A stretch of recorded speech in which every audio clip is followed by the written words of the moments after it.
Good evening, and welcome to this lecture on ancient Greek philosophy tonight.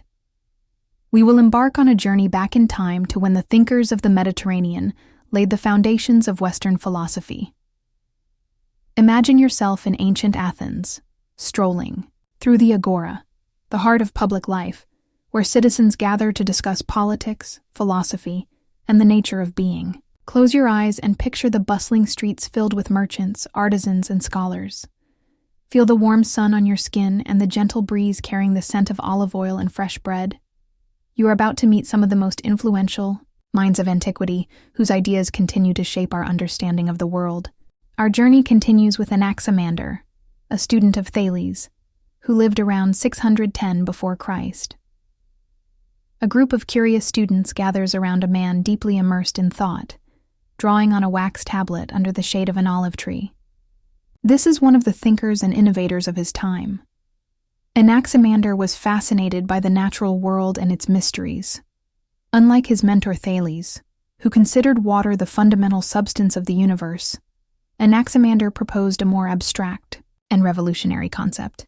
He introduced the idea of the Epeiron, an infinite and boundless principle that lies at the foundation of all existence, encompassing air, earth, and fire. Each of these elements, according to him, has a beginning and an end. They are finite and subject to change and destruction. However, the Apeiron, Anaximander argues, is eternal and indestructible. This concept transcends the physical world, existing beyond human experience. Anaximander's idea of the Apeiron challenges the traditional understanding of the cosmos. He explains that the Epeiron generates opposites, hot and cold, wet and dry, which in turn create the diverse phenomena we observe in the world. Imagine, for example, mixing hot and cold water to illustrate how the Apeiron generates these fundamental opposites and their interactions. The Apeiron is also the source of motion and change, with Anaximander theorizing that it continuously generates new worlds, while old ones dissolve back into it. Picture him pointing to the stars in the night sky, explaining that even celestial bodies are part of this eternal cycle of birth, growth, decay, and rebirth. This idea of a constantly changing universe was innovative, rejecting the notion of a static, unchanging cosmos. Our journey continues with Anaximander, a student of Thales, who lived around 610 before Christ. A group of curious students gathers around a man deeply immersed in thought, drawing on a wax tablet under the shade of an olive tree. This is one of the thinkers and innovators of his time. Anaximander was fascinated by the natural world and its mysteries. Unlike his mentor Thales, who considered water the fundamental substance of the universe, Anaximander proposed a more abstract and revolutionary concept. He introduced the idea of the Epeiron, an infinite and boundless principle that lies at the foundation of all existence, encompassing air, earth, and fire. Each of these elements, according to him, has a beginning and an end. They are finite and subject to change and destruction. However, the Apeiron, Anaximander argues, is eternal and indestructible. This concept transcends the physical world, existing beyond human experience. Anaximander's idea of the Apeiron challenges the traditional understanding of the cosmos. He explains that the Epeiron generates opposites, hot and cold, wet and dry, which in turn create the diverse phenomena we observe in the world.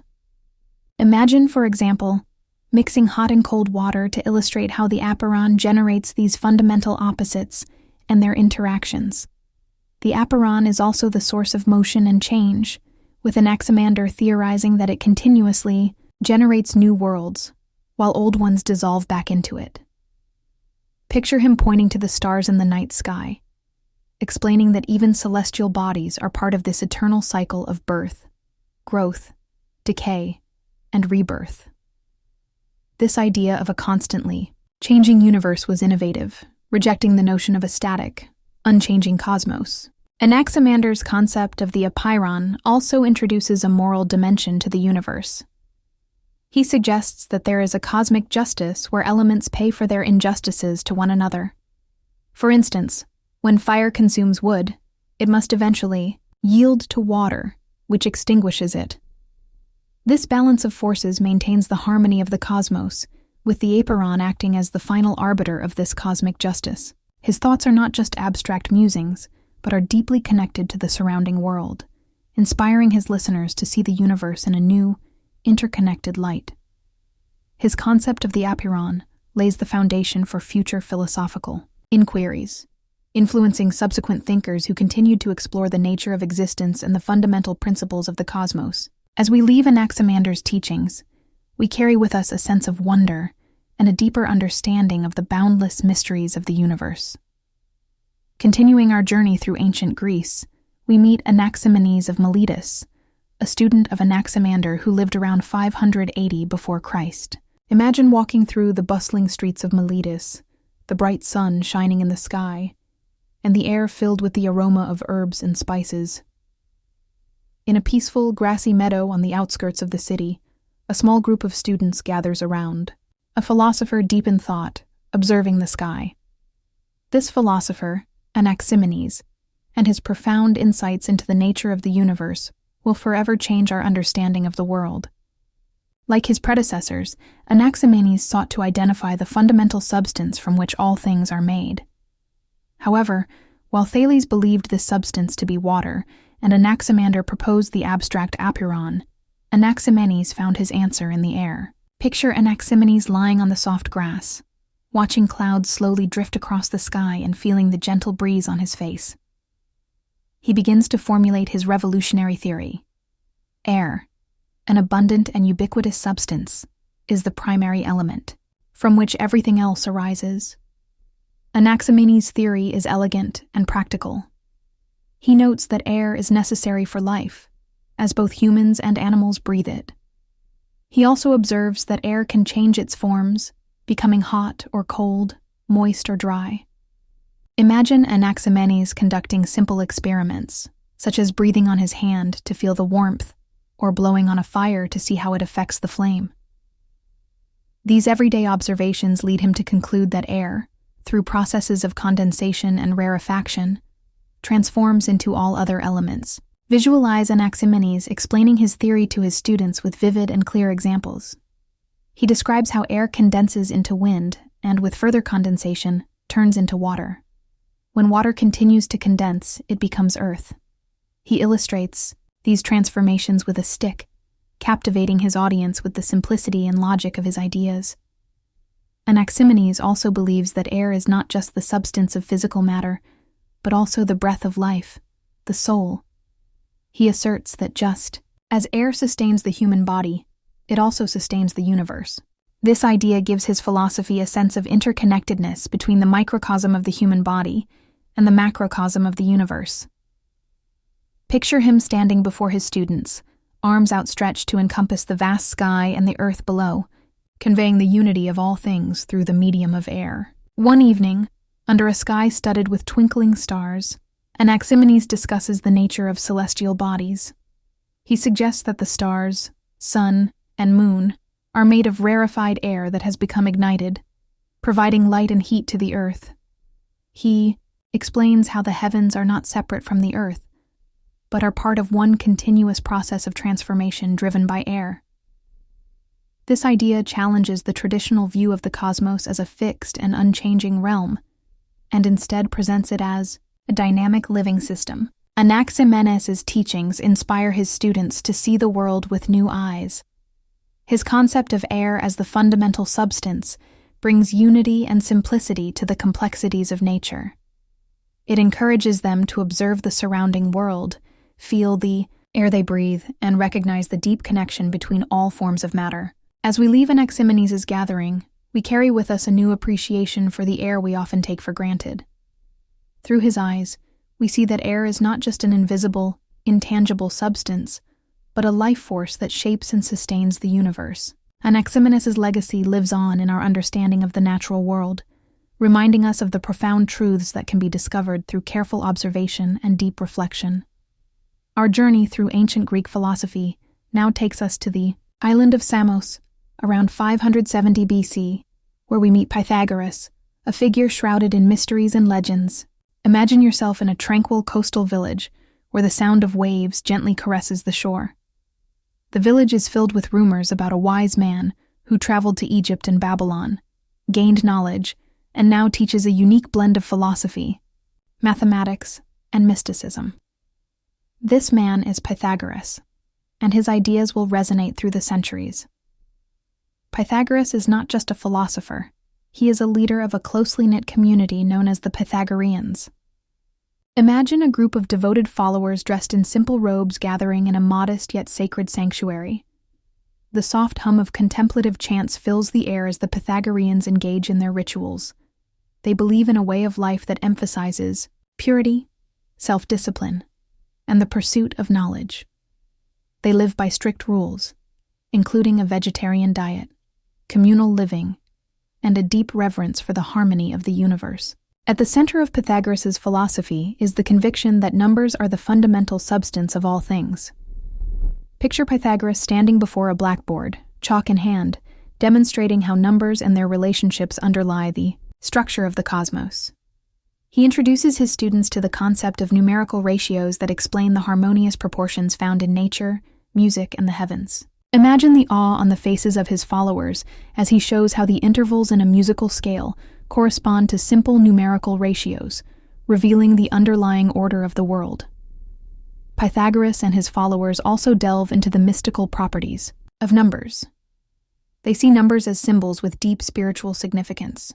For example, the number 1 represents unity and the beginning of all things, while the number 2 symbolizes duality and balance. The number 3 is considered perfect, representing harmony and synthesis. Picture Pythagorean followers meditating at a triangular altar, contemplating the significance of the number 3 and its embodiment in the triangular form. One of Pythagoras' most famous contributions is the Pythagorean theorem, which states that in a right-angled triangle, the square of the hypotenuse is equal to the sum of the squares of the other two sides. Imagine Pythagoras demonstrating this theorem to his students using a sand table to draw precise geometric figures, showing that this mathematical principle applies not only to triangles, but to the very fabric of the universe.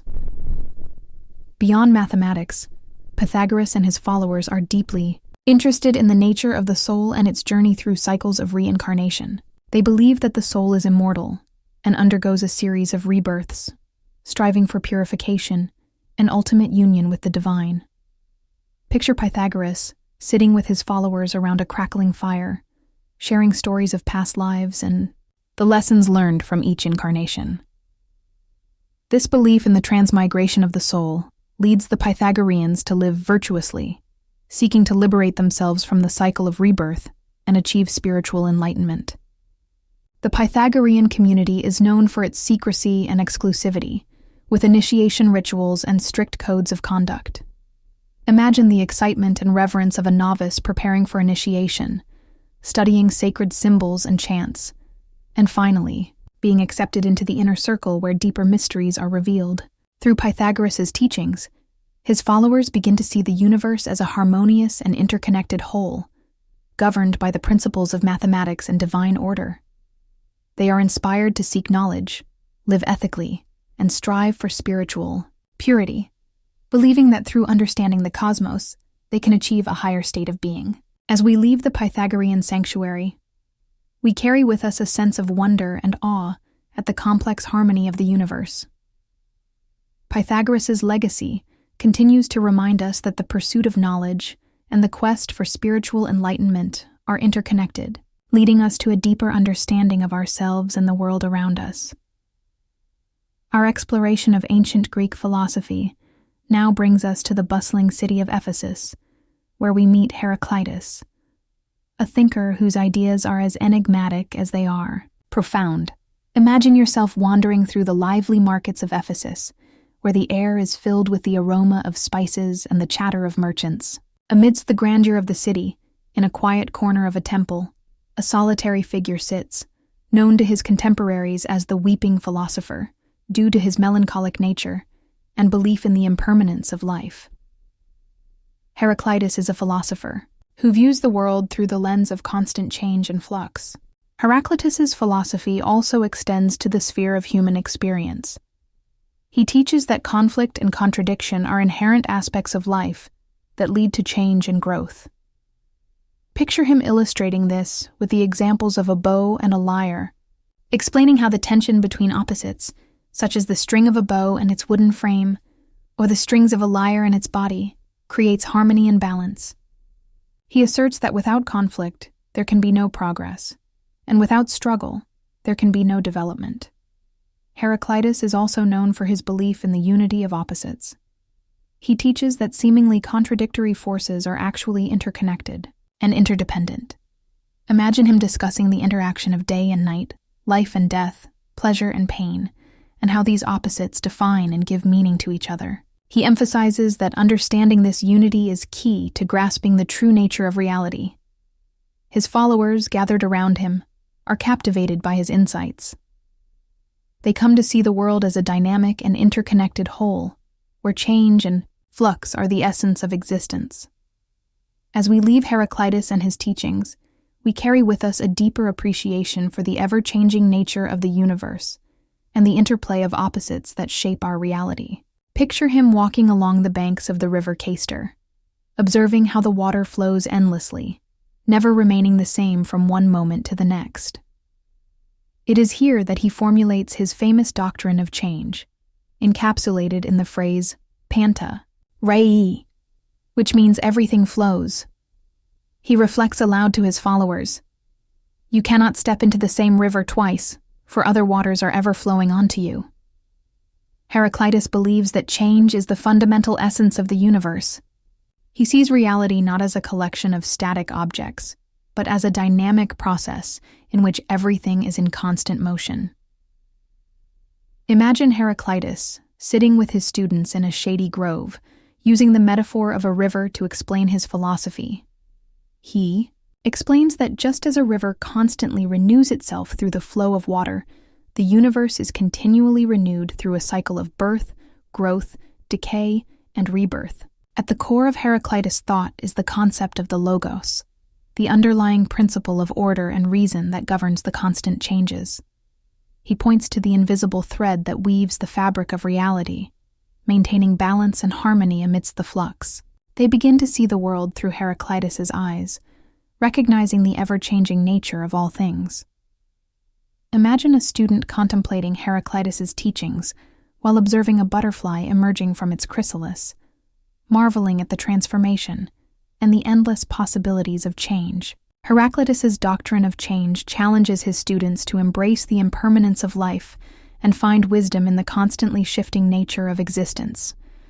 He urges them to seek knowledge and understanding not through rigid dogmas or static beliefs, but through a deep awareness of the fluid and transient reality around them.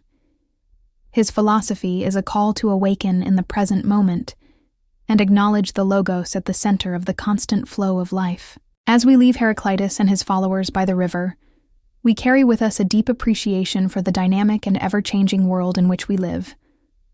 Heraclitus' legacy reminds us that change should not be feared, but embraced, and that within the flow of existence lies truth.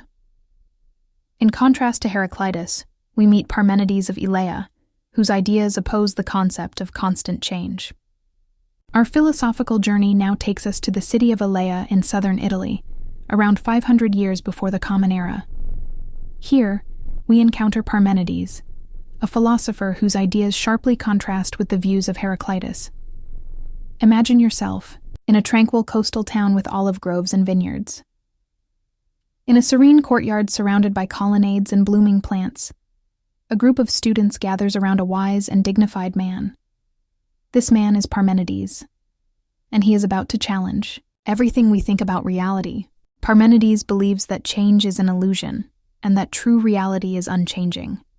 He begins to explain his revolutionary ideas, asserting that the senses, which tell us the world is in a state of constant change, are deceptive. Instead, Parmenides argues that reason reveals a deeper, unchanging truth. He introduces his students to the concept of being, explaining that true being is whole and indivisible. Imagine Parmenides drawing a circle in the sand, illustrating the idea of wholeness and unity. He emphasizes that being is continuous and cannot be divided or changed, This unchanging reality, he claims, is the only true existence. To further clarify his point, Parmenides presents a logical argument. He asks his students to consider the nature of nothingness or non-being. Imagine the students deeply engrossed in thought, as Parmenides poses a simple yet profound question. Can something come from nothing? He asserts that it cannot, as nothing cannot produce anything. Therefore, if change involves a transition from non-being to being or vice versa, it must be impossible. Being is and cannot not be. Non-being does not exist and cannot exist. Hence, the world of appearances, where changes and multiplicity occur, is an illusion. Imagine Parmenides walking with his students through the bustling market of Elea, pointing to the various sights, sounds, and activities. He explains that what they perceive with their senses, moving people, exchanging goods, the passage of time, is merely a facade. The true essence of reality, he insists, is a single, unchanging, and eternal being. One of Parmenides' most famous works is a poem in which he describes a mystical journey to the realm of truth. Imagine Parmenides reciting verses from his poem to his captivated students, telling them how a goddess accompanied him and revealed the difference between the way of truth, aletheia, and the way of opinion, doxa. The goddess teaches that the way of truth is the path of reason, leading to the awareness of eternal, unchanging being. In contrast, the way of opinion is the path of the senses, deceiving us with the illusion of change and multiplicity. Parmenides' teachings deeply influence his students and subsequent philosophers. They learn to question the reliability of sensory experience and seek knowledge through rational inquiry. Imagine a student inspired by Parmenides, sitting by the sea and contemplating the nature of reality, striving to see beyond appearances to grasp the eternal truth. Parmenides' philosophy also lays the foundation for subsequent metaphysical discussions. His assertion that being is unchanging and indivisible challenges philosophers to reconcile the apparent contradictions between sensory experience and rational thought. Imagine future thinkers like Zeno of Elea creating paradoxes to defend Parmenides' ideas, expanding the boundaries of philosophical inquiry. As we leave Parmenides and his followers in the peaceful courtyard of Elea, we carry with us a deep sense of wonder and curiosity. Parmenides' legacy continues to remind us that beneath the surface of the constantly changing world lies a deeper, eternal reality that can be unveiled through the power of reason. Our journey through ancient Greek philosophy now takes us to the picturesque island of Sicily, in 450 years before the Common Era, where we meet Empedocles of Acragas. Imagine standing on a cliff, overlooking the azure waters of the Mediterranean Sea, feeling the scent of wild herbs and flowers carried by the warm breeze. It is here, amidst the natural beauty of Sicily, that the philosopher, poet, and mystic Empedocles develops his theory of the four elements. Empedocles, a charismatic and multifaceted figure, believes that all matter in the universe is composed of four fundamental elements: earth, water, air, and fire. Imagine Empedocles addressing a gathering of listeners in an open-air amphitheater, speaking with conviction and belief in his theory. He tells the story of the elements, explaining that they are the basic building blocks of everything in existence. Picture him holding a handful of earth, letting it slip through his fingers, then pointing to the waves of the sea, the clear blue, sky, and the shining sun. Each element, he tells his audience, has unique properties and characteristics. Earth is solid and stable. Water is fluid and essential for life. Air is light and necessary. And fire is transformative and energetic. Empedocles' theory goes beyond merely defining these elements. He introduces the concept of two opposing forces, love, philia, and strife, nikos, which act upon them. Imagine Empedocles drawing a circle on the ground and dividing it into four sectors, each representing one of the elements. Then, he uses his hands to demonstrate how love, the force of attraction and unity, brings the elements together to form complex structures, while strife, the force of separation and discord, tears them apart. In Empedocles' world, these forces are in a constant state of flux, creating a dynamic and ever-changing universe.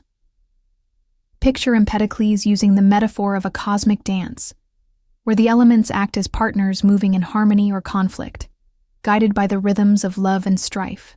He captivates his listeners with vivid descriptions of how mountains form, rivers flow, plants grow, and animals live, all due to the interactions of these elemental forces. Empedocles' philosophy extends to the realm of human experience as well. He teaches that the body and soul are composed of the four elements and that health and well-being depend on their balance. Imagine him instructing his followers on how to achieve harmony within themselves through diet, exercise, and meditation, aligning with nature. He emphasizes that understanding the elements and their interactions can lead to a deeper unity with the universe and a more fulfilling life. Empedocles' ideas are not confined to philosophical musings. He is also known for his mystical and religious practices. Imagine him conducting rituals in a sacred grove, invoking the elements and the divine forces that govern them. He claims to possess magical abilities, such as healing the sick and influencing the weather, attributing these powers to his deep knowledge of the elements. As we leave Empedocles and his teachings, we carry with us a newfound appreciation for the interplay of elements and forces that shape our world. Empedocles' legacy reminds us that understanding the fundamental building blocks of nature and their interactions can lead to a deeper connection with the universe and a more harmonious existence. One of Empedocles' most famous works is his poem On Nature, where he expounds his cosmology and the principles of the four elements. Imagine him reciting verses from his poem to a captivated audience, describing the eternal cycle of birth, death, and rebirth, driven by the interaction of love and strife. His poetic language and vivid metaphors bring his concepts to life, leaving listeners in a state of wonder and admiration. As we leave Empedocles and his followers on the sun-drenched shores of Sicily, we carry with us a deep understanding of the elemental forces shaping our world. Empedocles' legacy reminds us that beneath the surface of our everyday experiences lies a profound and complex web of connections governed by the eternal dance of the four elements. The story of Empedocles' death is as captivating as his life. According to popular legend, Empedocles, confident in his divine status, decided to prove his immortality by jumping into an active volcano. Imagine this dramatic scene. Empedocles, in his flowing robes, stands at the edge of the fiery crater, proclaiming his divine powers before leaping into the molten lava. This act was meant to be a demonstration of his superiority, but instead, it sealed his fate in a fiery whirlwind. According to the legend, all that was found afterward were his bronze sandals, ejected by the volcano. This story underscores the dramatic and mystical nature of a man whose life and death were shrouded in the very mystique he himself created through his powerful rhetoric and bold ideas. Thanks to his life and teachings, Empedocles left a legacy as one of the greatest orators and thinkers of ancient Greece, and his mysterious death only added to the legend of a man who strove to embody the mystical forces he described. Our journey through ancient Greek philosophy now brings us to the Ionian coast, where we meet Anaximander of Clazomenae, a philosopher who introduced a revolutionary concept that forever changed our understanding of the universe. Nous, the cosmic mind. Imagine the bustling city of Athens, around 450 years before the Common Era, where Anaxagoras arrives from his native Minor Asia. Athens is a city teeming with intellectual fervor, where philosophers, poets, and statesmen gather to discuss the nature of reality and the mysteries of existence. Anaxagoras quickly becomes a prominent figure in these circles, known for his deep insights and innovative ideas. Anaxagoras proposes that everything in the universe is composed of infinitely small particles, which he calls seeds, or homoiomeres. Imagine Anaxagoras in a lively discussion on the Agora, explaining how these seeds combine in countless ways to form the diverse objects and beings we see around us. However, what sets Anaxagoras apart is his introduction of nous, the mind or principle that governs and organizes these seeds. Nous is not a physical entity, but represents an intellectual and ordering force that brings everything into motion and ensures the ordered arrangement of the cosmos. Picture Anaxagoras, using the analogy of a potter shaping clay to show how Nous organizes the chaotic seeds into the structured universe we experience. Anaxagoras' concept of Nous is revolutionary because it implies that the universe is not a product of chance, but the result of intelligent design. Nous is pure, eternal, and infinite, the finest and most powerful of all things, possessing complete knowledge and control over the cosmos. Imagine him describing Nous as a kind of divine intellect that shapes the universe like a master craftsman meticulously planning and executing a masterpiece. This concept of a cosmic mind introduces a level of intent and purpose in the workings of the universe that had not been previously considered. According to Anaxagoras, Nous initiates a cosmic rotation, a vast whirl that separates and organizes the seeds into the familiar elements of earth, water, air, and fire. Picture Anaxagoras pointing to the heavens, explaining how Nous set the stars, sun, and moon in their orbits, and how it governs the cycles of nature, from the changing of the seasons to the growth of living beings. His ideas also touch on the nature of human intelligence. Anaxagoras believes that the human mind or soul is a fragment of this cosmic nous, allowing us to understand and explore the world around us. Imagine him participating in a lively discussion with other philosophers, asserting that our ability to think and perceive is a reflection of the universal mind at work within us. However, Anaxagoras' theories are not without controversy. His assertion that the sun is a fiery rock and not a deity, and that the moon is made of earth, challenges traditional religious views. Picture the reaction of the Athenians. Some are intrigued by his rational explanations, while others consider his ideas impious. Despite the criticism, Anaxagoras' influence is profound, especially on his friend and student, the great statesman Heraclitus, who supports and defends him. Anaxagoras' legacy and his concept of nous continue to influence subsequent philosophers such as Socrates, Plato, and Aristotle. His idea of a rational ordering principle adds a new dimension to Greek philosophy, linking physical phenomena and metaphysical inquiry. As we leave Anaxagoras in the vibrant city of Athens, we carry with us a deeper understanding of how ancient thinkers sought to unravel the mysteries of existence, striving to reveal the intelligent design behind the cosmos.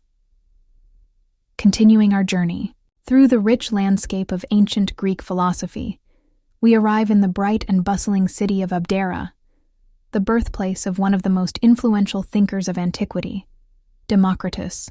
Born around 460 years before the Common Era, Democritus is best known for his development of atomic theory, a groundbreaking idea that still resonates in modern science. Imagine walking through the streets of Abdera and encountering a man with sparkling eyes and insatiable curiosity. This is Democritus, often called the laughing philosopher, due to his cheerful nature and love for life. He believed that understanding the universe could bring not only knowledge, but also joy and satisfaction. Democritus, building on the work of his predecessor Leucippus, formulated the theory that everything in the universe is composed of tiny, indivisible particles called atoms.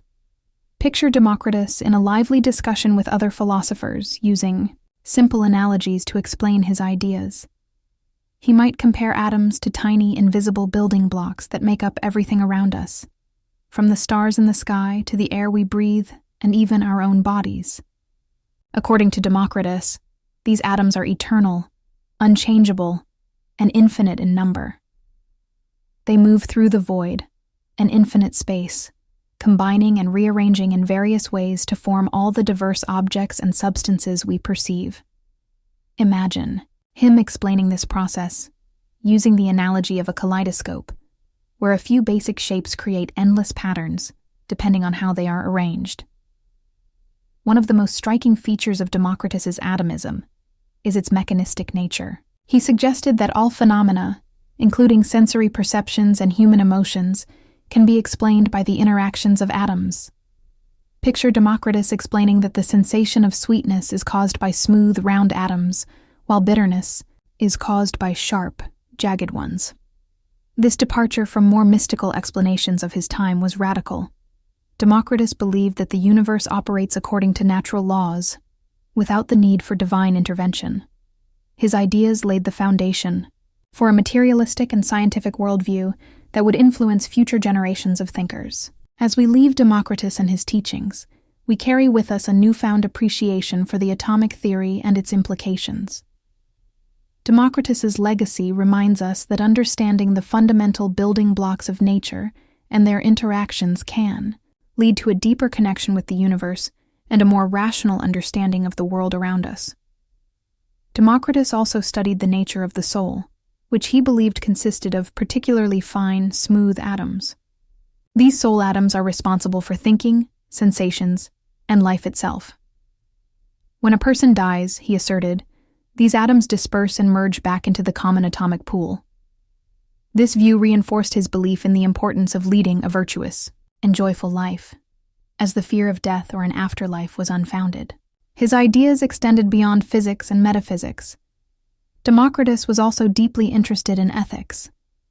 He taught that the highest goal of human life is to achieve happiness, which he saw as a state of contentment and tranquility.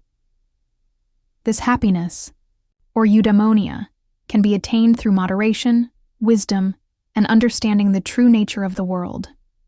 Imagine him telling a group of eager students, emphasizing that knowledge and a virtuous life lead to a fulfilling and joyful existence. Despite the revolutionary nature of his theories, Democritus's work was not widely accepted during his lifetime. The prevailing philosophical and religious views were deeply entrenched.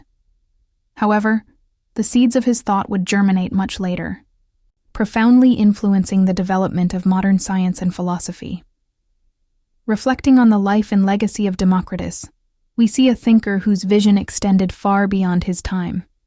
His atomic theory laid the foundation for our modern understanding of the physical world, demonstrating the power of rational inquiry and the pursuit of knowledge. Concluding our exploration of the pre-Socratic era, we recall this incredibly rich, early period of Western philosophy, from the search for the fundamental substance of the universe to Democritus's vision of an atomic cosmos. These thinkers grappled with deep questions about the nature of reality, knowledge, and being. Their investigations laid the groundwork for future philosophical developments, influencing figures like Socrates and Aristotle, and inspiring modern scientific and philosophical discourse. The pre-Socratics were not just philosophers but pioneers, boldly venturing into the unknown and expanding the horizons of human understanding. Imagine walking through the bustling streets of ancient Athens. The air is filled with the cries of merchants, the laughter of playing children, and the hum of conversations. The agora, the heart of Athenian public life, is abuzz with activity. Among the crowd, you notice a man who stands out not by his appearance, but by his demeanor. This is Socrates, one of the most influential philosophers of all time, and he is doing what he does best, asking questions. Socrates was born around 470 years before the Common Era, during a period of cultural and political ascendancy in Athens. His father was a stonemason, and his mother was a midwife. From his father, Socrates likely inherited the value of hard work and the importance of craftsmanship. From his mother, he may have learned to assist others in the birth of ideas and truths, much like she assisted in the birth of new life. Despite his humble origins, Socrates was destined to leave a profound mark on the world of philosophy. Imagine Socrates on the agora, engaging with the citizens of Athens and the sophists, professional teachers of the time. Socrates did not charge for his lessons. Instead, he saw himself as a kind of intellectual midwife, helping others give birth to their own ideas. His method was simple, yet extraordinarily effective. He asked questions. This approach, now known as the Socratic Method, involves a series of questions that lead the respondent to a clearer understanding of their beliefs and assumptions. Through this process, Socrates exposed contradictions and revealed deeper truths. Picture a typical scene on the agora, a prominent politician surrounded by his admirers. Socrates approaches and begins to ask questions. Initially, the politician is confident, but as Socrates' questions delve deeper, his confidence begins to waver. Socrates might ask what justice is, challenging assumptions and gradually revealing that the politician does not understand the concept as well as he thought. This method can be disconcerting, as Socrates' questions often expose the limits of people's knowledge and understanding. Socrates' questions earned him the nickname the gadfly, similar to how a gadfly stings a horse, prompting it to action. Socrates stung the citizens of Athens out of their complacency, forcing them to think more deeply about their lives and values. He believed that such critical self-analysis was necessary for a virtuous and fulfilling life. "The unexamined life is not worth living," he famously stated, emphasizing his belief that true happiness and virtue come through constant questioning and growth. Despite his influence and popularity among many young Athenians, Socrates was not universally loved. His questions often irritated and angered influential people in the city. They saw him as a threat to the established order. Socrates' method of exposing ignorance was not just an intellectual exercise, it was a direct challenge to the authority and prestige of Athenian leaders. The tension between Socrates and the leaders of Athens reached a boiling point in 399 years before the Common Era, when he was brought to trial on charges of impiety and corrupting the youth.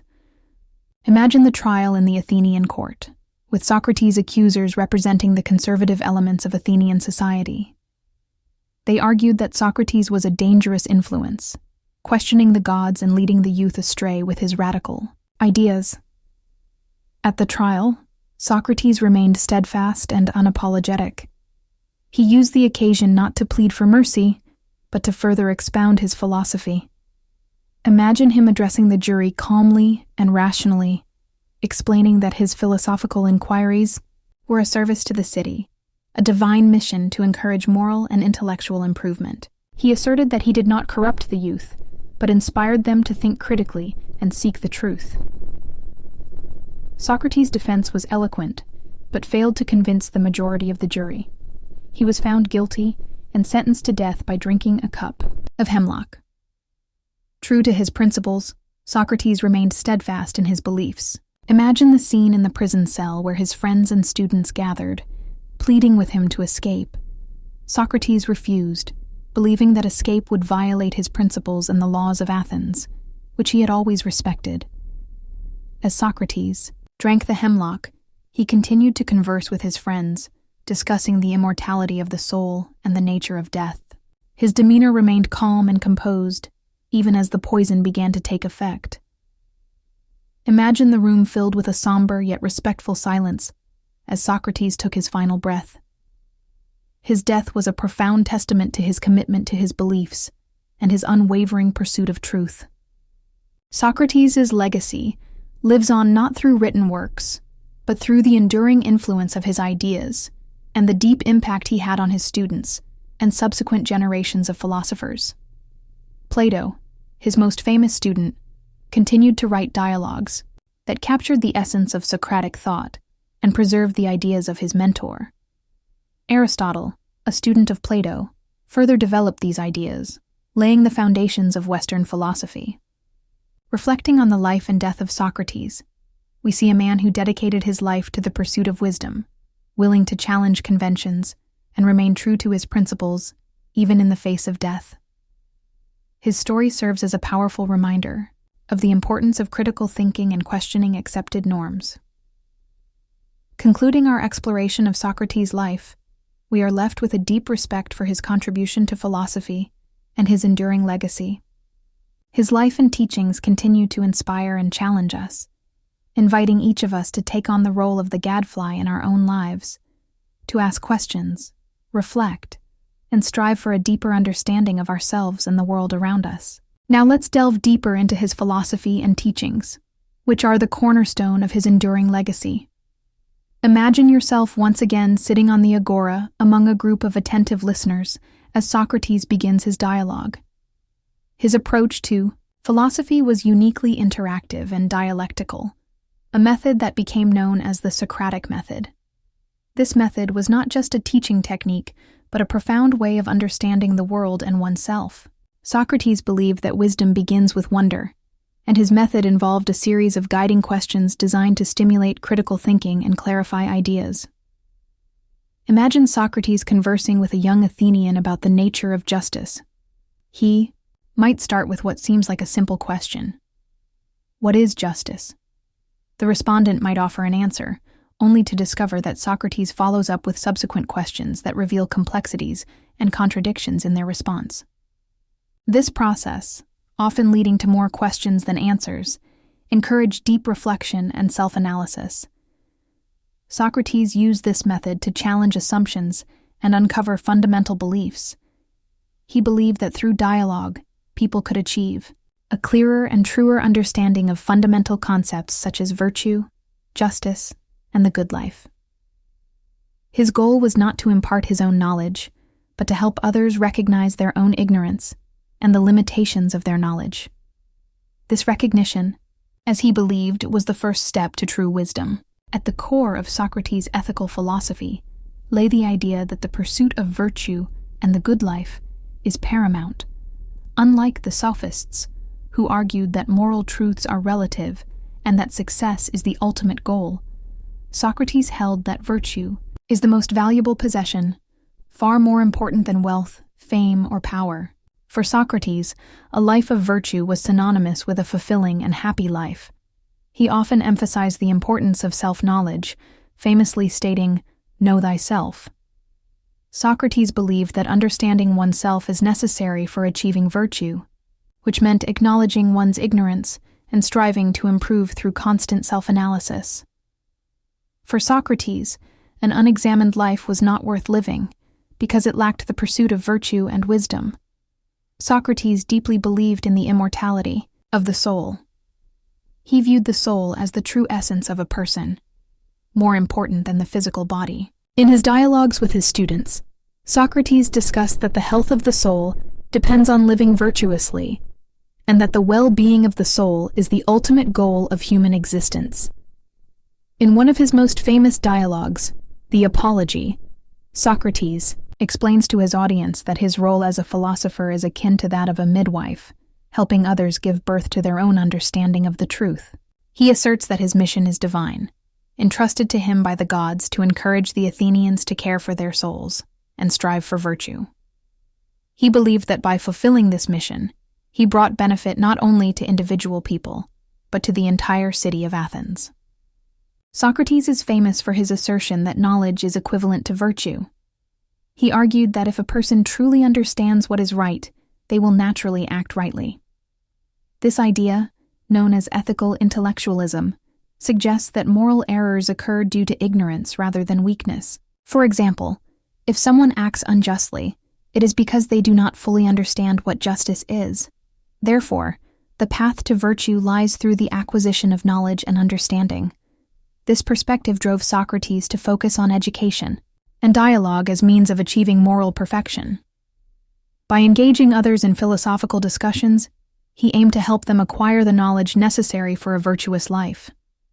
He believed that every person is capable of moral growth, and that the role of the philosopher is to guide them in this process. Socrates is known for several paradoxical statements that reflect his philosophical views. One of his most famous sayings is, "I know that I know nothing." This statement reflects Socrates' belief in the importance of acknowledging one's own ignorance. He argued that recognizing this is the first step to acquiring true knowledge. This paradox underscores the humility and openness inherent in Socratic philosophy. Another significant paradox is his assertion that no one does wrong willingly. Socrates believed that wrongdoing occurs due to ignorance rather than malicious intent. If people truly understood the harm caused by their actions, they would not do them. This view emphasizes the role of enlightenment in preventing unethical behavior, while seemingly guiding the discussion to reveal the interlocutor's own misunderstanding. Socrates' method allowed him to challenge and provoke critical thinking without entering into direct confrontation or alienating his audience. Imagine Socrates conversing with a proud sophist, asking questions that appear to seek wisdom, only to expose their arguments and reveal their ignorance. This method enabled Socrates to challenge and provoke critical thinking in a non-confrontational manner. Socrates' teachings had a profound influence on his students, particularly Plato, and through Plato, on Aristotle. Plato's dialogues are our primary source of knowledge about Socrates' philosophy, conveying the essence of his method and ideas. In these dialogues, Socrates often appears as the main character, participating in discussions on a wide range of philosophical topics. Plato developed Socratic ideas to create his own philosophical system, exploring the nature of reality, knowledge, and the ideal state. Aristotle, a student of Plato, further developed these concepts, laying the foundation for a significant portion of Western philosophy. Through the works of these great philosophers, Socratic ideas have inspired countless generations of thinkers and scholars. Socrates' legacy is an enduring quest for questions and the pursuit of truth. His method and ideas shape the course of Western philosophy and continue to inspire critical thinking and ethical reflection. Socrates' commitment to virtue, his belief in the importance of self-knowledge, and his acknowledgement of the limitations of human understanding remain relevant today. As we conclude our exploration of Socrates' philosophy, we are reminded of the power of inquiry and the value of examining one's own life. Socrates' life and teachings challenge us to strive for wisdom, embrace humility, and seek a deeper understanding of ourselves and the world around us. His enduring legacy serves as a beacon for all who aspire to live a life of virtue and wisdom. Now imagine yourself in ancient Athens, strolling through the bustling streets filled with merchants, artisans, and philosophers engaged in lively debates. Among these thinkers, one figure stands out with a remarkable combination of intellectual rigor and innovative ideas: Plato, the student of Socrates and the teacher of Aristotle. Plato exerted a profound and enduring influence on Western thought. In this detailed exploration, we will delve into the life, philosophy, and lasting impact of Plato, often referred to as the Philosopher-King. Plato was born around 427 years before Christ into an aristocratic family in Athens. His birth name was Aristocles, but he later acquired the nickname Plato, which means broad, possibly due to his broad shoulders. Growing up during the tumultuous time of the Peloponnesian War, Plato witnessed the political and social upheavals of his era, which significantly shaped his philosophical views. Plato personally experienced the political instability and social unrest that plagued Athens from a young age. Plato was immersed in a rich cultural environment, receiving an education that included poetry, music, and gymnastics, which was standard for Athenian boys of his status. However, his intellectual aspirations truly began to flourish when he met Socrates. Under Socrates' guidance, Plato developed a deep interest in philosophy, particularly in ethics, politics, and the nature of knowledge. Socrates' method of asking questions and his dedication to the pursuit of truth deeply influenced Plato. When Socrates was executed in 399 years before Christ, Plato was devastated. This moment in his life profoundly affected his own ideas. The unjust trial and death of Socrates left an indelible mark on Plato's soul, not only inspiring him to write about his mentor, but also reinforcing his skepticism towards democracy, which he held responsible for Socrates' execution. This skepticism would later be reflected in his political philosophy. Returning to Athens around 387 years before Christ, Plato founded the Academy, one of the first institutions of higher learning in the Western world. Located in a grove dedicated to the hero Academus, the Academy attracted students from across the Greek world. It served as a center for philosophical research and education for nearly 900 years, influencing countless generations of thinkers. At the Academy, Plato taught a wide range of subjects, including philosophy, mathematics, and astronomy. His teaching method involved dialogues reminiscent of the Socratic Method and participation in intense debates. The Academy became a hotbed of intellectual inquiry, laying the groundwork for many of Plato's most important works. One of Plato's most significant contributions to philosophy is his theory of forms. According to this theory, the material world we perceive with our senses is merely a shadow of a higher, unchanging reality. This higher reality consists of abstract entities called forms or ideas, which are perfect and eternal.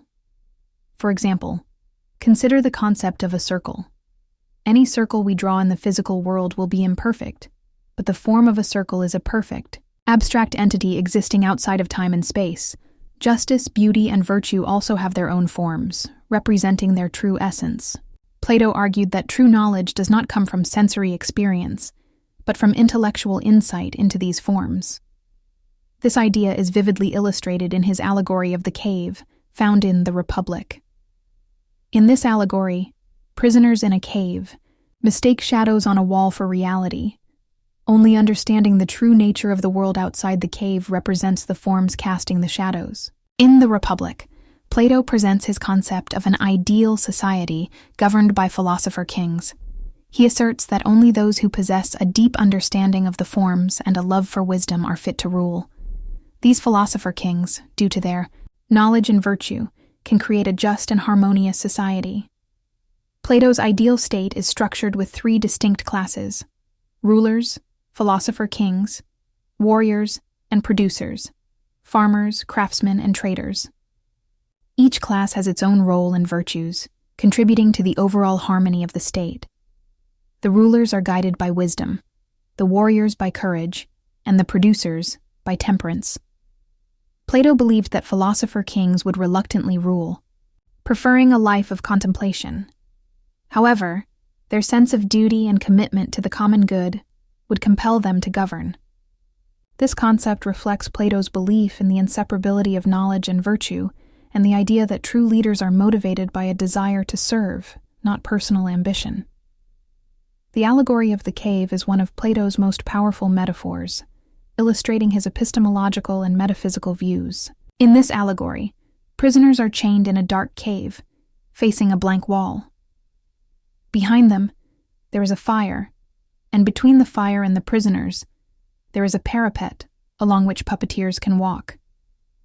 The puppeteers, standing behind the prisoners, cast shadows on the wall, which the prisoners perceive as reality. One of the prisoners escapes from the cave and, after a long journey, emerges into the outside world, where he encounters the true source of the shadows, the sun. This journey symbolizes the philosopher's ascent from ignorance to knowledge. Returning to the cave to free the others, the enlightened prisoner faces disbelief and hostility. This allegory highlights the difficulties of philosophical enlightenment and the resistance often encountered by those who challenge conventional beliefs. It also underscores the transformative power of knowledge. Plato's philosophical ideas are primarily conveyed through his dialogues, written works in which Socratic conversations on various topics are presented. Some of the most famous dialogues include The Republic, a comprehensive investigation of justice and the ideal state, and the Philosopher-King; the Symposium, a series of speeches on the nature of love; the Meno, which explores the nature of virtue and whether it can be taught; and Phaedo, which describes Socrates' final hours and his arguments for the immortality of the soul. Each dialogue delves into complex philosophical questions, using characters and narratives to explore different viewpoints. Through these dialogues, Plato not only preserves Socrates' teachings, but also develops his own philosophical system. Plato's influence extends far beyond his time, shaping the course of Western philosophy, science, and political thought. His student Aristotle developed and sometimes challenged Plato's ideas, creating an extensive philosophical system that dominated medieval scholasticism. The academy continued to thrive long after Plato's death, becoming a model for later educational institutions. During the Renaissance, Plato's works experienced a revival, inspiring humanist thought and education. Plato's commitment to the pursuit of truth, the value of education, and the importance of self-knowledge continue to inspire those who seek to understand and improve the world around them. Plato offers an enduring vision of a just and enlightened society guided by wisdom and virtue. His profound ideas about the nature of reality, knowledge, and ethics compel us to look beyond the surface of the world and strive for a deeper understanding. Reflecting on Plato's life and teachings, we recognize the enduring power of philosophy to illuminate our minds and transform our lives. Imagine yourself in the vibrant city of Athens, the center of intellectual activity and cultural refinement. Amidst the bustling streets and lively markets, a young man named Aristotle begins to make his mark on history. Born in the small town of Stagira, he would grow to become one of the most influential figures in Western thought. His contributions to philosophy, science, and many other fields earned him the title of polymath, attesting to his unprecedented breadth of knowledge. Aristotle was born into a family with strong medical roots. His father, Nicomachus, was the personal physician to King Amyntas III of Macedon. This early exposure to biological and medical knowledge likely influenced his later works. However, Aristotle's life took a significant turn at the age of 17, when he traveled to Athens to study at Plato's academy. Under Plato's guidance, Aristotle spent 20 years immersing himself in rigorous academic pursuits. Despite philosophical disagreements, the relationship between teacher and student had a profound impact. Plato once referred to Aristotle as the mind of the school, acknowledging the intellectual prowess of his student. After Plato's death, Aristotle's journey took him far from Athens. He traveled to the court of Hermias in Assos, a city in Asia Minor, where he spent several years engaged in philosophical and scientific inquiries. It was there that he married Pythias, the niece of Hermias, further integrating himself into the intellectual and political life of the region. Aristotle's travels eventually led him to the court of Philip II of Macedon, where he was tasked with tutoring the young Alexander the Great. This period was crucial, as Aristotle's teachings influenced Alexander's approach to leadership and governance. The bond between teacher and student remained strong, and Alexander's respect for Aristotle endured throughout his life. In 335 years before Christ, Aristotle returned to Athens and founded his own school, the Lyceum. Unlike Plato's academy, the Lyceum emphasized empirical research and observation. Aristotle and his students, known as the Peripatetics, conducted extensive investigations across various fields, discussing ideas while strolling in the covered walkways of the Lyceum. Aristotle's approach to learning was systematic and comprehensive. He collected data, classified information, and sought to understand the natural world through observation and logic, laying the foundation for modern scientific inquiry and establishing himself as a pioneer in several disciplines. Aristotle's philosophical contributions are vast, encompassing metaphysics, ethics, politics, and logic. His works often began with a critical analysis of his predecessors, including Plato, and developed into extensive treatises that addressed fundamental questions of existence and knowledge. Central to his ideas are two key concepts: substance and the unmoved mover.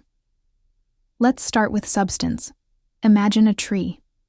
Aristotle would say that the tree is a substance because it exists independently and can change in many aspects, for example, growing or losing leaves while remaining a tree. Substance, according to Aristotle, is the underlying essence of everything that exists. It is what remains unchanged even when its outward appearance or states alter. Every substance has two parts: matter and form. Matter is the physical stuff from which the substance is made, such as the wood of a tree. Form is the specific organization or structure of that matter, such as the form and structure of the tree. Together, matter and form constitute what the tree is. Now let's move on to the unmoved mover. In motion or change, leaves falling, rivers flowing, people growing, Aristotle asked what caused all this motion. He posited that there must be a first cause, something that set everything in motion, without being moved or changed itself. This is the unmoved mover. Think of it like the first domino that falls and causes a chain reaction. But this first domino never moves. It is always there, causing everything to move. The unmoved mover, according to Aristotle, is pure actuality, meaning it is fully realized and cannot change because it is already perfect. It exists outside of time and space, eternally and unchangingly. Aristotle also considered it the highest goal or purpose toward which everything in the universe strives. He viewed it as a divine being, constantly engaged in perfect thought and contemplation. This idea helps explain why things in the world are constantly moving and changing, but always in an orderly way. In his work, Nicomachean Ethics, Aristotle explores what it means to live a good life and truly flourish as a human being. He introduces the concept of eudaimonia, often translated as happiness or flourishing. For Aristotle, eudaimonia is the highest good to which we can aspire in life, making life worth living. But how do we achieve this? Aristotle argues that it happens through the cultivation of virtues. Virtues are like good habits of character that we develop through practice and rational thinking. Imagine trying to become good at a sport or musical instrument. You need to practice regularly and think about what you are doing. Similarly, virtues develop through consistently making good decisions and reflecting on our actions. Aristotle also introduces the idea of the golden mean, which involves finding the right balance between extremes. For example, courage is the virtue that lies between the extremes of recklessness and cowardice. If you are reckless, you take too many risks without necessity. If you are cowardly, you avoid risks altogether. But if you are courageous, you find the right balance. You take risks when justified, but also know when to be cautious. This balance is the golden mean. Thus, according to Aristotle, a life worthy of a human being means striving for eudaimonia by developing virtues and finding balance in our actions. This means making conscious choices and aiming for that golden state between too much and too little in everything we do. Only then can we truly flourish and live well. In his works on politics, Aristotle applies the ideas he developed in his ethical theory to the organization and purpose of the state. He believes that just as individuals strive for eudaimonia, or true happiness and flourishing, the state exists to help its citizens achieve this good life. For Aristotle, the state is not just a place where people live together. It is a community that plays a crucial role in helping individuals live well. Aristotle examines various forms of government to understand which best supports a good life for its citizens. He considers different systems, including monarchy, rule by one, aristocracy, rule by the best, and democracy, rule by many. Each has its strengths and weaknesses, and Aristotle is interested in how they can be combined to create the most effective government. Aristotle's vision of a mixed constitution combines elements of monarchy, aristocracy, and democracy.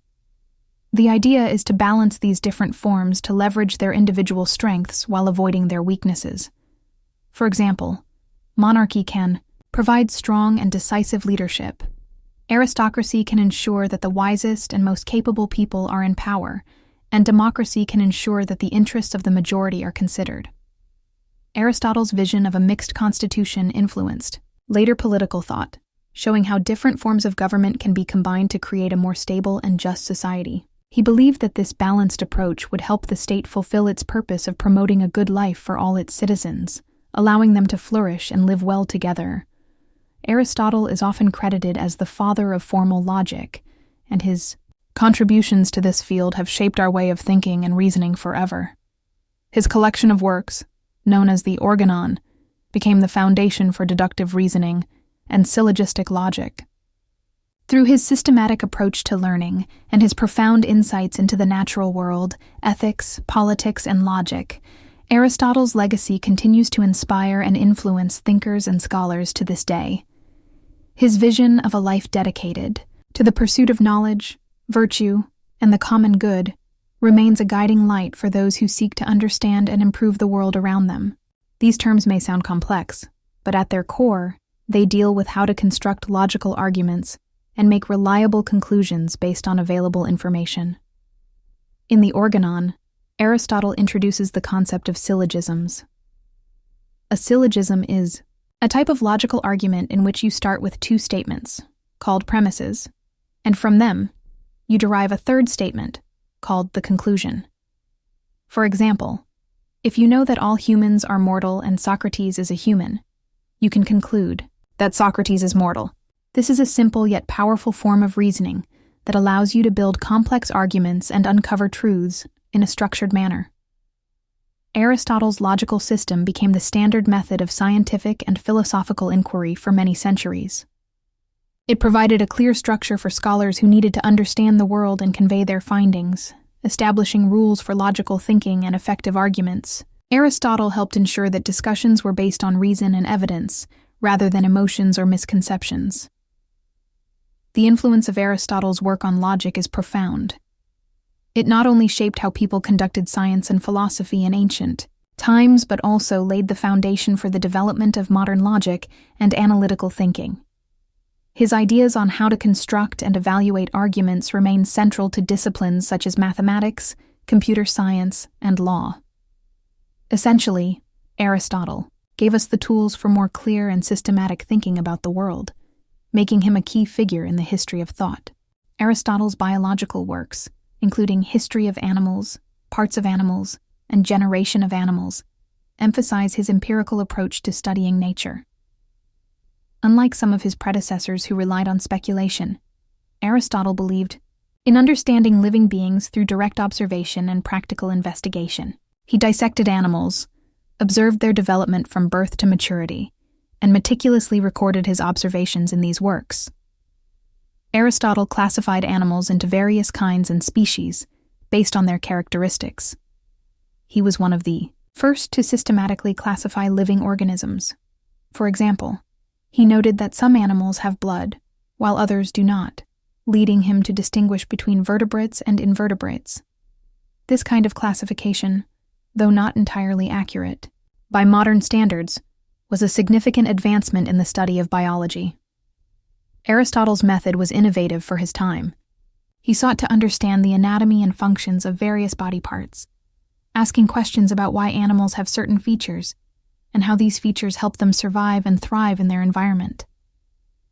This approach allowed him to make numerous, detailed observations about the animal world, some of which laid the groundwork for future biological research. Aristotle's work in biology demonstrated a remarkable combination of observation and theory, revealing animals and studying their parts. He collected empirical data, which he then used to formulate broader theories. This method of combining practical investigations with theoretical analysis became a cornerstone of scientific inquiry. Although some of his specific conclusions were later disproven, Aristotle's commitment to empirical observation and systematic classification was revolutionary. He helped shift the study of living organisms from myths and conjectures to a more disciplined, evidence-based science. His contributions provided the basis for the work of future scientists and naturalists, securing his place in the history of biology.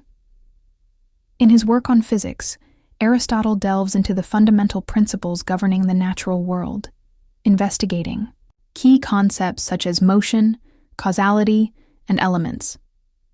He sought to understand why things move, change, and exist as they do. One of his most famous ideas was that everything in the physical world is composed of the four elements: earth, water, air, and fire. Each of these elements, according to Aristotle, has its natural place in the universe and certain tendencies that determine how they interact with each other. For example, he believed that earth and water naturally move downward, while air and fire strive upward. This idea explained why stones fall to the ground and why smoke rises into the sky. Aristotle's theory posited that everything in nature is in a constant state of change, driven by internal principles that push things toward their natural state or goal. When it comes to motion, Aristotle proposed two types: natural and violent. Natural motion occurs when something moves in accordance with its nature, such as an apple falling from a tree. Violent motion, on the other hand, occurs when something is forced to move against its natural state, such as a stone thrown into the air. This concept of understanding motion was revolutionary for its time and laid the foundation for future scientific investigations. Regarding causality, Aristotle developed the idea of the four causes: material cause, what something is made of; formal cause, its structure or design; efficient cause, how it comes into being; and final cause, its purpose or end goal. These four causes were Aristotle's way of explaining not only how things happen, but also why they happen the way they do. Although later thinkers such as Newton challenged some of Aristotle's ideas, particularly regarding motion and causality, his work in physics laid the groundwork for scientific thinking. His emphasis on understanding causes and principles underlying natural phenomena was a crucial step in the development of the scientific method. Despite his theories being eventually replaced by more accurate models, Aristotle's contribution to the study of nature remains foundational in the history of science. In his work, On the Heavens, Aristotle presents his views on the cosmos, proposing a vision of the universe in which the Earth is at the center. This model is known as the geocentric model, meaning that all celestial bodies, such as the sun, moon, stars, and planets, move around the Earth in perfect, unchanging circular orbits. For Aristotle, the Earth was a fixed, immovable core of the universe, and everything else in the heavens was in constant, harmonious motion around it. He believed that the heavens were made of a fifth element, a divine substance called ether, which was perfect and unchanging. Unlike the four terrestrial elements, earth, air, fire, and water, that were constantly changing. Aristotle's model was deeply rooted in the idea that the natural world was imperfect, with things constantly changing, while the heavens were perfect and eternal.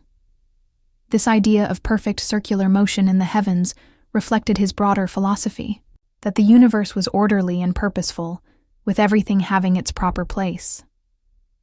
Aristotle also explained the motion of celestial bodies as a form of divine intellect and reason, driving the stars and planets in their unchanging orbits.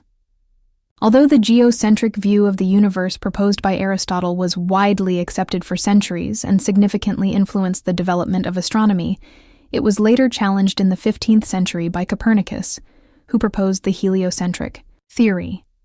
This theory placed the sun at the center of the universe, displacing the Earth from its central position. Nevertheless, Aristotle's efforts to understand and explain celestial phenomena played a critical role in the evolution of astronomical thought. His idea that the universe follows a rational, orderly structure shaped long-standing investigations of the cosmos. Even though his specific model was eventually replaced, his work paved the way for subsequent astronomers to explore new ideas, leading to a dramatic change in our understanding of the universe that occurred significantly later. The influence of Aristotle on future generations of thinkers is truly immeasurable. His works were carefully preserved and studied by scholars in the Islamic world during the Middle Ages. Later, they returned to Europe, where they played a key role in shaping medieval thought and the rise of scholasticism. Aristotle's emphasis on observation and logical reasoning prepared the ground for the scientific revolution and the development of modern science and philosophy. His ideas in ethics, politics, and logic remain the foundation for these fields, continuing to inspire discussions and investigations centuries later. Looking back at Aristotle's legacy, we see in him not just a philosopher, but a true polymath whose insatiable curiosity encompassed all areas of human knowledge. His quest for understanding the world and his methodical approach to investigation left an indelible impression. Aristotle shaped how we think, learn, and investigate the mysteries of life, and his influence continues to echo through the centuries. The Hellenistic period that followed the death of Alexander the Great in 323 years before Christ was a time of significant cultural and intellectual expansion. The Greek Empire encompassed a substantial part of the known world, leading to an exchange of ideas, philosophies, and cultures. This era witnessed the emergence of several influential philosophical schools that responded to the changing social and political landscape, offering new ideas about how to lead a good life, find inner peace, and cope with uncertainties. During the Hellenistic period that followed the death of Alexander the Great in 323 years before Christ, three main schools of thought emerged: Stoicism, Epicureanism, and Skepticism. Each of these philosophies offered different answers to the question of how to live a fulfilling life in a world increasingly subject to the power of chaos, wars, and the rapid spread of various cultures. One of the most famous schools of Hellenistic philosophy was Stoicism, founded by Zeno of Citium in Athens around 300 years before Christ. The Stoics believed that the key to happiness and tranquility lies in living in harmony with nature and accepting things that are beyond our control. They taught that we should focus on developing virtues such as wisdom, courage, justice, and temperance, and that external things like wealth, fame, or even our own emotions should not be the ultimate goal of life.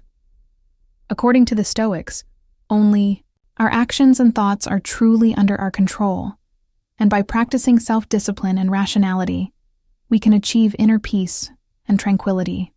The Stoics had a profound influence on later thinkers, including Roman philosophers such as Seneca, Epictetus, and Emperor Marcus Aurelius. They taught that life's hardships, such as illness, injury, or failure, are inevitable, but our reaction to these events is what matters most. Through reason and acceptance, the Stoics believed it is possible to remain unperturbed by life's storms. In contrast to Stoicism, the philosophy of Epicureanism, founded by Epicurus in the 4th century before Christ, focused on the pursuit of simple pleasures, friendship, and the absence of physical and mental pain as the highest goals of life. Epicurus did not advocate for excessive indulgences or hedonistic pleasures, but rather for the cultivation of modest enjoyments, reflection, intellectual pleasure, and the pursuit of knowledge. He believed that the key to happiness is the absence of physical and mental pain, and that people should strive to live a modest life, engage in self-reflection, intellectual enjoyment, tranquility, and freedom from fear, especially the fear of death and the gods. Epicurus taught that the gods are indifferent to human affairs, and that death is simply the end of consciousness. Therefore, there is no reason to fear it. This worldview was revolutionary for its time, as it offered a comforting alternative to traditional religious beliefs that often portrayed death and the afterlife in frightening and mysterious terms. While Stoicism and Epicureanism provided more practical and attainable forms of happiness based on reason and understanding, Skepticism, another significant school of thought during the Hellenistic period, questioned the possibility of certain knowledge. The most prominent figure in this tradition was Pyrrho of Elis and his followers, who argued that humans can never truly know anything with certainty. They believed that our judgments about the world often influence our preconceptions and biased opinions. Therefore, the wisest approach to life was to suspend judgment and refrain from making categorical assertions about what is true or false. For the skeptics, the pursuit of truth and knowledge was not about finding definitive answers, but rather about achieving mental tranquility through intellectual humility and openness.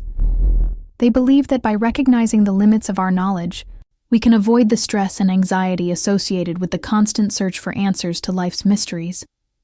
Instead, the skeptics advocated for a life of intellectual peace, free from the need to adhere to beliefs or opinions. These philosophical schools were not isolated from each other. They interacted, influenced each other, and exchanged ideas. For example, both Stoicism and Skepticism shared with Epicureanism the aspirations for mental tranquility and a life free from unnecessary pain. Similarly, Skepticism and Stoicism both valued the importance of reason and self-reflection. Although they differed in their views on the nature of knowledge and certainty, the Hellenistic philosophers also addressed questions of ethics, politics, and the nature of the self. When the ancient Greek world gave way to the more cosmopolitan, imperial world of Alexander's successors, these responses to the question of how to live in a world full of growing uncertainty, diversity, and political upheavals provided new ways for people to find stability, purpose, and meaning in a rapidly changing world. Their teachings were a response to the loss of the city-state as the central organizing principle of life, offering new methods for individuals to find stability, purpose, and meaning in a rapidly changing world.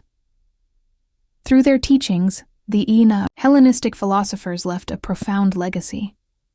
Their ideas about ethics, nature, and the self influenced not only subsequent philosophical traditions, but also had an impact on early Christian thought, as many early Christian writers and thinkers deeply engaged with the works of the Stoics and Epicureans, reflecting on the teachings of these philosophers. We see that despite the dramatic changes of the Hellenistic period, Many of the questions they raised about the nature of happiness, the purpose of life, and the role of reason in human existence remain deeply relevant today. Their ideas offer timeless insights into how we can cope with the complexities of our own lives and find peace in a world that often seems beyond our control. As we conclude our exploration of ancient Greek philosophy, take a moment to reflect on the enduring influence of these thinkers. Their ideas shaped our thinking about everything from science and politics to ethics and the nature of existence. Imagine ancient Greece, a vibrant place where philosophy was not just something people studied, but a way of life. The questions posed by Socrates, Plato, Aristotle, and the Hellenistic philosophers still resonate today, prompting us to think deeply about our own lives and the pursuit of wisdom. Thank you for joining me on this journey. May the insights of these great philosophers continue to inspire you to seek knowledge and understanding in your own life.